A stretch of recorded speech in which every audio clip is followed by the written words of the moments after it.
They say here on Kaurna country, Nina Mani. My name is Jack Evans and I'm here at Warraparinga to bring you Languages and Me, a special program that looks at the role language plays for Aboriginal and Torres Strait Islander people. Australia is home to hundreds of First Nations with different languages that have connection to culture, country and their ancestors. But since colonisation, a lot of those languages have been lost. It's had devastating impacts, as for many, language is really important. It teaches us about ourselves, the world around us and where we've come from, as well as what roles we play within our families and our communities. The more we can hear and learn the language of our ancestors, the more we can learn about ourselves. This year marks the start of the International Decade of Indigenous Languages.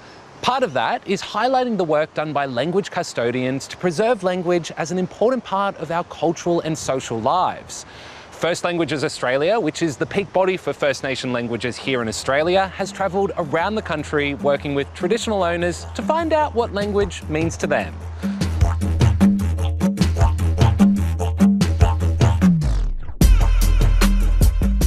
One of the most common ways people connect with language is through their identity. And the women we're about to meet in these next stories share how language has done just that, whether it's speaking it with their own mob or sharing it to educate a wider audience. It gives them a sense of pride that you'll see shines through as they speak.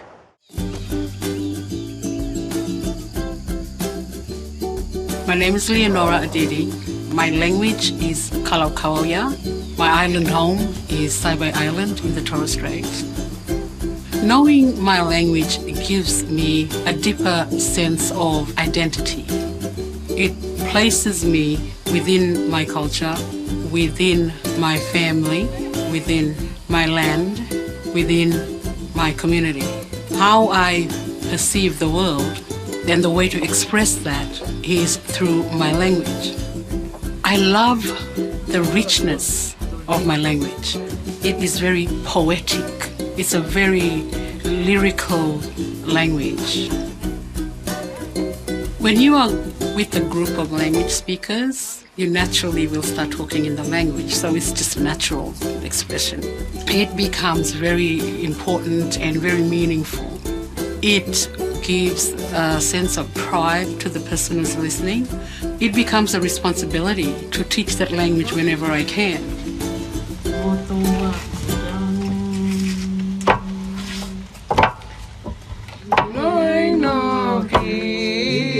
Singing and dancing is a part of our expression of who we are as people, of our everyday lives. I can't imagine language without singing and dancing. It's as natural as speaking. This is how we express our stories, our history, our relationship with the world around us.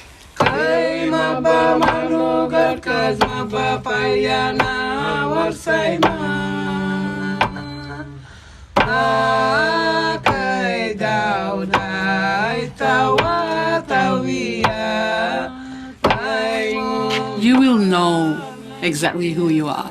Once you start learning to speak your language, you will uncover the most wonderful way to view the world.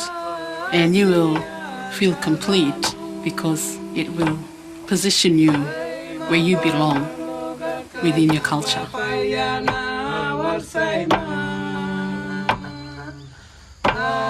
Language for me is identity. What's language for you? My language groups are Warramunga, Warlpiri and Aranda. I write, direct and produce documentaries, factual series and drama TV. I had a really burning desire to kind of tell my stories or stories from my community, so I started writing. My biggest passion about filmmaking is telling stories from our community. We're seeing people who look like us sharing their stories and giving us hope or giving us advice or just entertaining us. It instills pride and confidence, you know, in going, oh my God, there's a black face on screen and it's a really positive story. The one thing that I want audiences to take away from the films that I make is to break down the stereotypes. For me growing up, the only time you saw a black person on television was when they were getting arrested or taken off to court. So we are the same as everybody else. We have happiness, we love the same, we have joy, sadness. It was important to me to kind of tell stories, celebrating that and making people proud of who we are. I think language in terms of storytelling allows you to take that story to the next level, to connect it and ground it in place and time and people. It's about taking that story to a deeper level. I understand that salt water and fresh water. Yeah, so we got Garangul, that's our freshwater mob, Karangul, that's our saltwater. Learn your language, know it and be familiar with it and be able to recognise it when it's out there in the world. I think it's a really strong grounding force to your country and your culture and your family and who you are.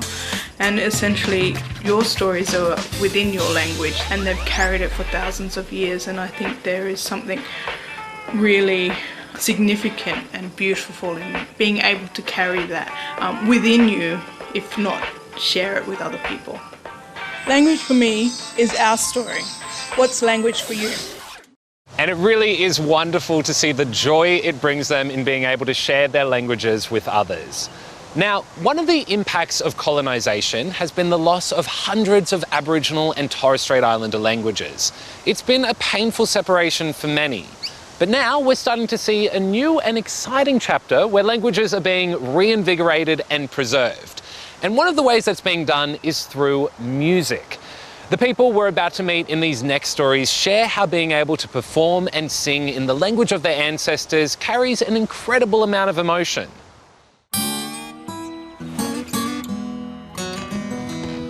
My name's Chris Tamway. I'm originally from the Torres Strait Islands, from an island called Badu Island. I'm a travelling musician that travels nationally and internationally. My language groups are Kalalagauya, Kalakauauya and Meriam.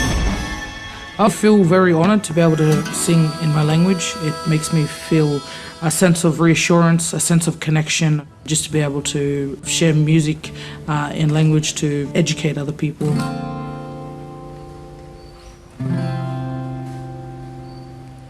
Kurbaya daye, kurbaya daye, kurbaya daya. Singing in language is all about preserving culture for myself, and I feel that I am doing that when performing. Also make other people aware of the Torres Strait Islands and our languages. Kolle purkau turul gut pali mai signagi kain gai gapalgin ayo ayo ayo mai tahi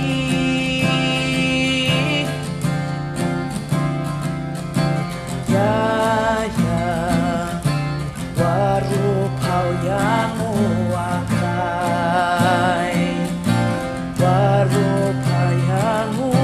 I feel so proud to be able to sing in my language, and I always carry pride, and I just feel like my ancestors are speaking through me in the form of music in my language.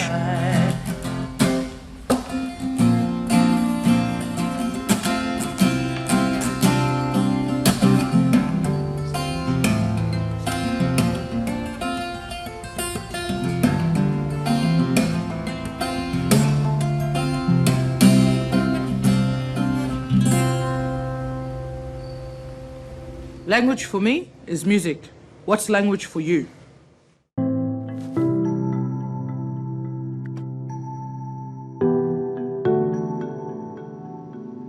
My name is Emily Woodamara. I'm a Wurundjeri woman from Goat Island and Bigoton Island in the Northern Territory. I'm a singer-songwriter, a full-time mom, and I'm really passionate about preserving my language and my history through music and educating our future generations to stand in their power and be strong. My process when I write songs in language is to go down outside to the beach, for example, and try to get a smell of the sea salt, because I'm a saltwater woman. I grew up on an island, and so the beach is my heart's home. these waters connect to my country and to my home. It's a special way of writing because you're listening to what's around you, also giving and holding space to what's inside you.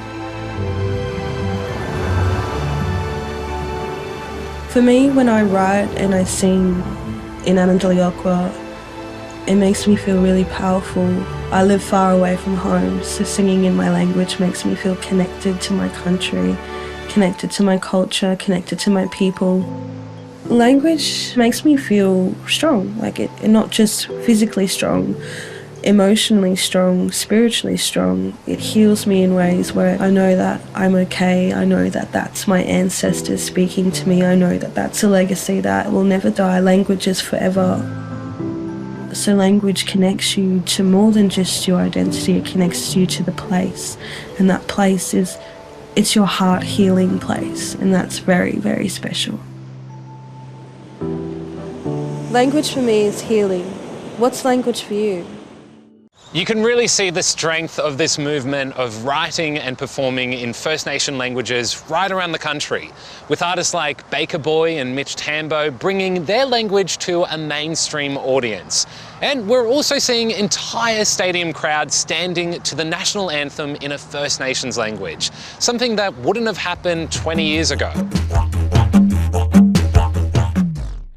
Before we get to our next stories, I'm with Karina Lester, who is from the mobile language team at the University of Adelaide. Hi Karina, thank you for joining me from Alice Springs. Oh, way, Jack. Thanks for having me. Now, obviously we're talking all about languages, and you're actually fluent in a number of languages, is that correct? Yeah, I speak two from the Western Desert language, which is Yankunytjatjara and Bidyandjatjara. So that's a fairly big area of the Western Desert region. And yeah, well, I speak English then as well. So I've got a bit of an understanding with languages in South Australia, in the far northwest, and then slightly into WA as well. And so being multilingual and having this knowledge, what does language mean to you? Well, a big part of it, Jack, is about being a part of culture and a language group that has a particular connect to country. So with my skills in my Bidyandjatjara Yankunytjatjara language, we have that cultural area of the Arnongo Bidyandjatjara Yankunytjatjara lands. But languages don't stop at territory borders or, state borders. So I have connect up there into the Uluru area as well. So, because that's where Yankunytjatjara travels up to. So, it gives me a bit of a broader understanding of my region and in particular the areas that I fit into. So having language skill connects me to country, and it connects me to the stories, and it connects me through my kinship structure as well. So I have kin that are part of our Western Desert connect to our country and our people. And so how do you have these languages? Who taught them to you? I grew up at a place called Biramimi, which is Mimili, or also known as the Everard Ranges. And it was there at Biramimi where I spent a lot of time with my grandparents, who were quite instrumental in teaching language, and in particular teaching Yankunytjatjara language. So Bidyandjatjara language was something Nana had spoken as well, because she's from further west, closer to the WA border. So I was very lucky at that time, grown up in the 70s, and Nana and my grandparents, my grandfather, they were all fluent language speakers. I was growing up at Mimili at the time when my late father, Yami Lester, was running Mimili as a cattle station. So he and his family were all around that area, and I was really quite emerged into it, because language was the only form of communication, speaking Yankunytjatjara. English was just starting to come into it. And so do you feel that your languages are safe because people are speaking them?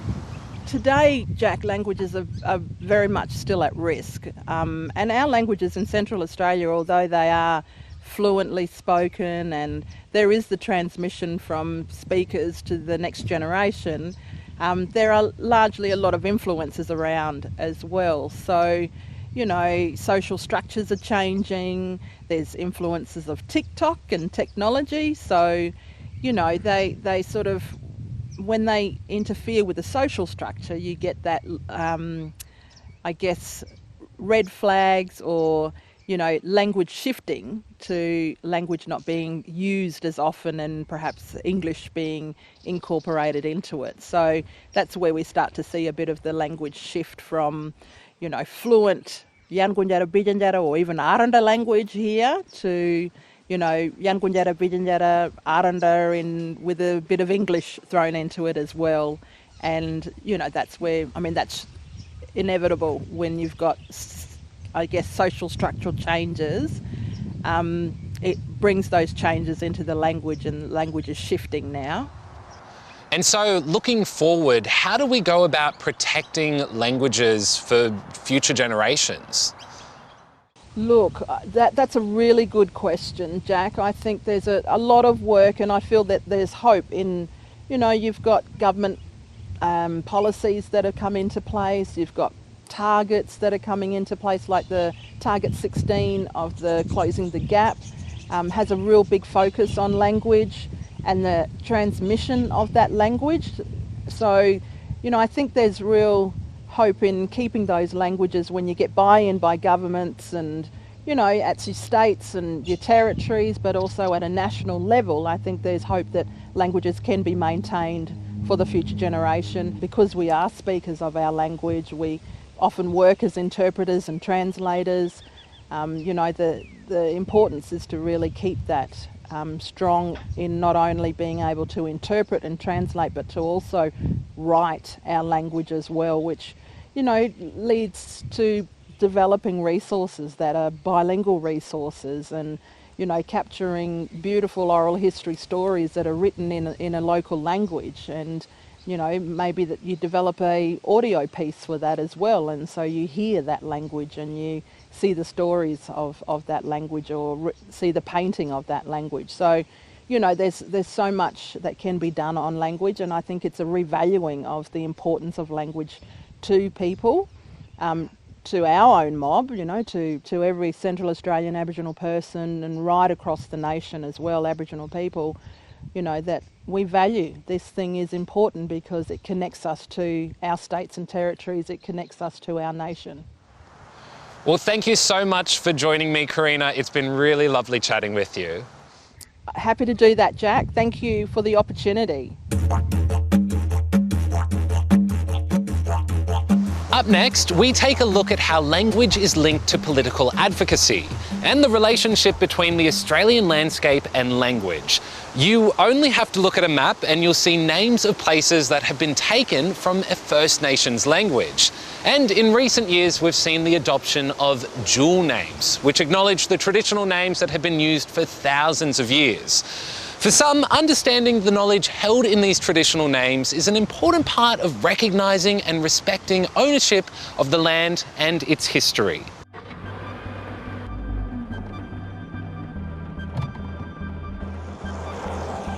My name is Teresa Sainty.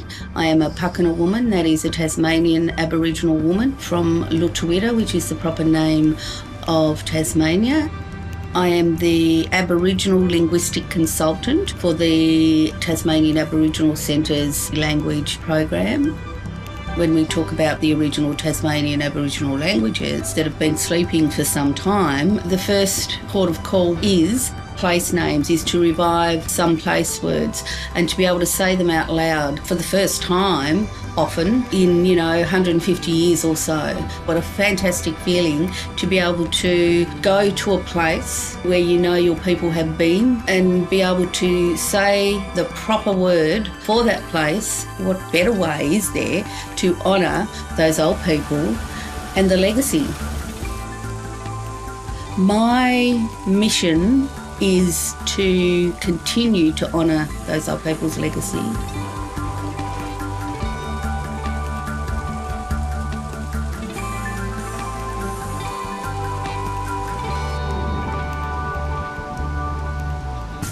When I go to Kunani, which is a proper name for Mount Wellington, I'm walking in the same way as my old fellas did, as the ancestors did. I feel so connected, from the soles of my feet. It doesn't matter whether it's dual named up there on signage with the foreign name of Mount Wellington, we know that the proper name for that place is Kunani because it's always been in country and it always will be in country. It will always be Kunani. We need to be thinking in that language once again. Language for me is legacy. What's language for you? My name is Darren McKenney, born on Wabakal country, but my heritage takes me to Gamilaroi and Wiradjuri nations. I'm the founding director of Miramar Aboriginal Language and Technology Centre, specialised in supporting people, saving their language, saving their knowledges. Language is a gateway to our knowledge systems, and our languages and our knowledges are all environmentally based. When we first started, we'd put in the word for wind, whippy, and we'd have a person speak it. But then we were like, let's go out and let's record wind, let's record the environment, walk country with microphone in hand, with camera in hand, and capture all the amazing moments which we possibly can to learn about country from its speaking.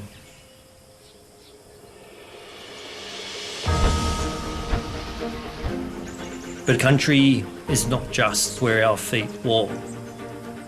To listen to country and to learn where our languages have come from, we also record what's in the ocean. Whether it's the dolphins, whether it's the whales, we want to hear the male songman. We want to hear the mum and the children in the background. We need to care about our languages, we need to protect our languages, but we need to use our languages, our gateway to a knowledge system which is far greater than we can ever believe. Our languages is what has helped us learn about the environment, learn about country, allowing us to care for it and for it to care for us. Not until you can think and speak within that language, within that knowledge system, that you understand the power that it can have. Language can actually allow First Nations people to be strong going forward. Language for me is country. What's language for you? Now, for any language to be continued to be spoken, it needs to be passed on to the next generations. And these days, there's a whole range of programs that are being used to tackle this challenge, from language nests in preschools to teaching resources being created in a local language, as well as the establishment of a national program to train first language teachers. Finally, today, we're going to hear from some people about how important it is to pass on and share First Nation languages.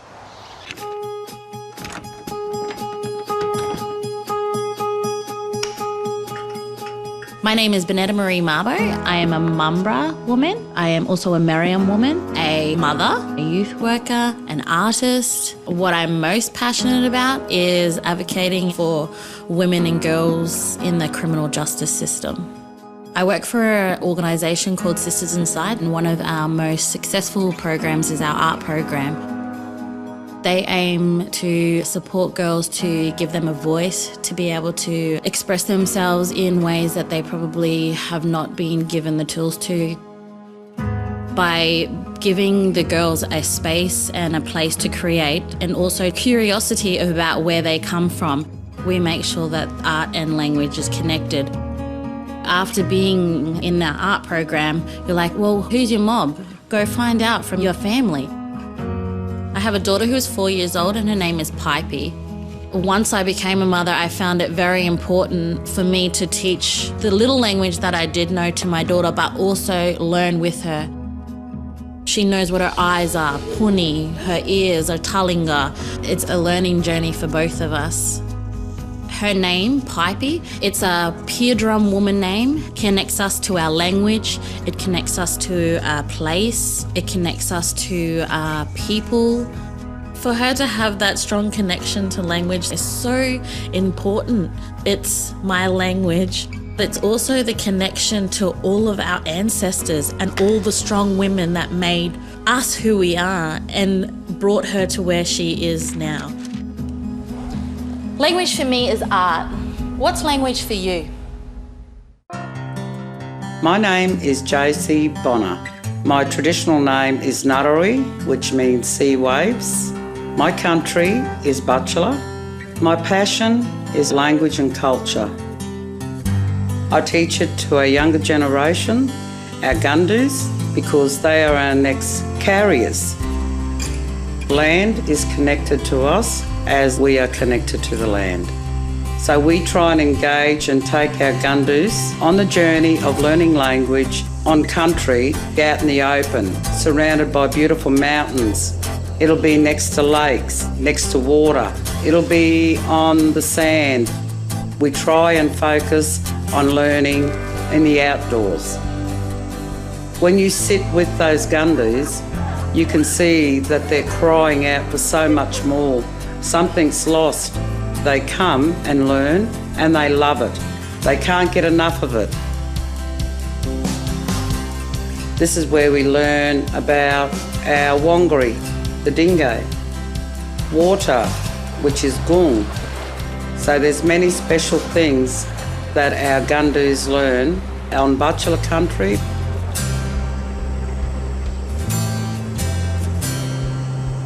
And then you'll have them doing their own language, doing their own songs, which makes it that more special because they become the most glorious child where they're not afraid, and when they sing, it's like they're singing to their ancestors.